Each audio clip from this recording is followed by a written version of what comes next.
গো মা, পার্লামেন্ট কত বড় একটা জায়গা। এই যারা ভোটে জিতে বলেছিল যে তোমাদের ঘরের মেয়ে হয়ে থাকবো, ঘরের ছেলে হয়ে থাকবো, পার্লামেন্টে গিয়ে তোমাদের কথা তুলে ধরবো, তারা কেউ কেউ ওখানে গিয়ে ঘুমিয়ে পড়েছে।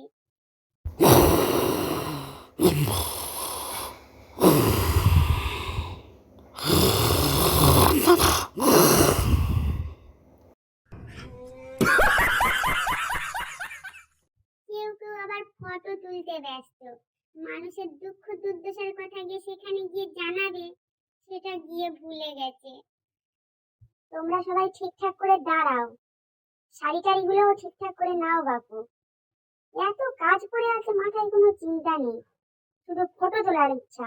ওখানে কি তোমরা ফটো তুলতে গেছো নাকি?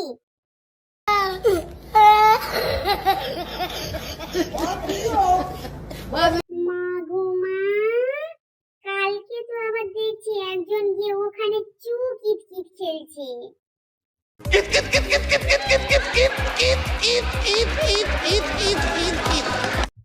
আরে ভাই, বলি এটা কি পার্লামেন্ট নাকি খেলার মাঠ?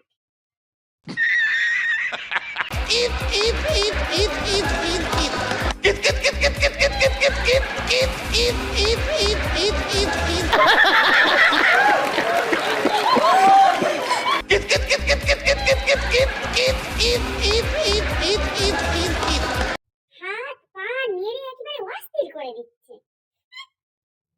আরে বাবা, অত ঝুঁকে চু কিতকিত খেলার কি আছে? তুমি একটু সোজা হয়ে দাঁড়াও, সোজা হয়ে দাঁড়াও, অত অ্যাক্টিং করতে হবে না।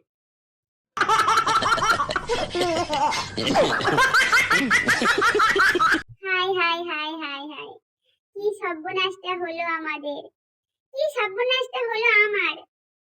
আমি বলেছিলাম তোমাদের ভোট দেবো, কিন্তু তোমরা ভোটে জেতার পর আমার আর বুড়োর মধ্যে যে অশান্তি, সেটা পার্লামেন্টে গিয়ে তুলে ধরবে, যাতে একটু শান্তি থাকতে পারি। কিন্তু এখন তো দেখছি সবাই নিজেকে নিয়ে ব্যস্ত। কে তুলে ধরবে আমার কথা?